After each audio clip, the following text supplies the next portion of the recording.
অনেকে সুইসাইড করে, এই উদ্দেশ্য তুমি কিছু কও তো, যে এটা কি ঠিক না প্রেমের জন্য, বলো তো। সুসাইড করা মানে ভাই অত্যন্ত বোকা পুরুষ আর পৃথিবীতে নাই ভাই।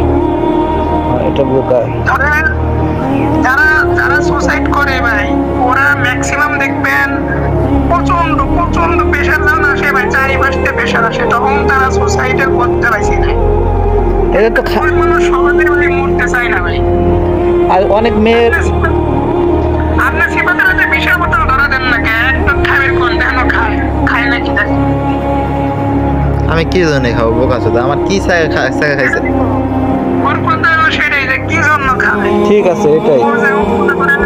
ফ্যামিলি ডিপ্রেশন, পেমেন্ট ডিপ্রেশন, সব দিক থেকে ভাই চাপ আসবে, তখন মনে করেন একাই ভেঙে যায় একটা পুরুষ। আমার কোনো চাপ নাই, আমার চাপ তো আমার ফ্যামিলি যেটা কই চাপ দেয় আমার দিয়ে দেয়। আমার প্রেমিকা একটা চলে যাবো একটা রানী। আচ্ছা, তাইলে মেয়েরা যে অনেক সময় সুইসাইড করে, এদের উদ্দেশ্য কিছু বলো। মেয়ে মানুষ সুসাইড করে ভাই, ওটা ভাই ভিন্ন, কিন্তু ম্যাক্সিমাম দেখবেন আপনি ছেলে মানুষই ভাই বেশি, এসব ক্ষেত্রে ছেলে মানুষই বেশি। ঠিক আছে ভাই, তোমার জন্য দোয়া ও ভালোবাসা। আমি কিন্তু ভিডিও করতেছি, আমি তো তোমার ফোনের ভিতরে দেখা যাচ্ছে না, দাঁড়াও। এই যে আমি সহজ চলে আসছি, এখন আমরা ডাবল আসছি, বুঝছো, আমাদের দেখতে পাচ্ছ। ভিডিওটা আমি ছাড়বো, তো সবার উদ্দেশ্যে আমি একটা কথা বলে চাই, মানুষের জীবনে কষ্ট আসবে, সুখ আসবে, এটা স্বাভাবিক। সুখ থাকবে, কষ্ট থাকবে, সব মিলিয়ে বেঁচে দেখতে হবে আমাদের।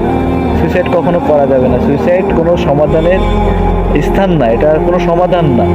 বেঁচে থাকতে হবে, এটাই বড়, আল্লাহ যতদিন হয়াতে রাখে। জি ভাই, কথা ঠিক হয়েছে, কিন্তু আমি মনে করি কি আল্লাহ নিশ্চিত উত্তম পরিকল্পনা জানি।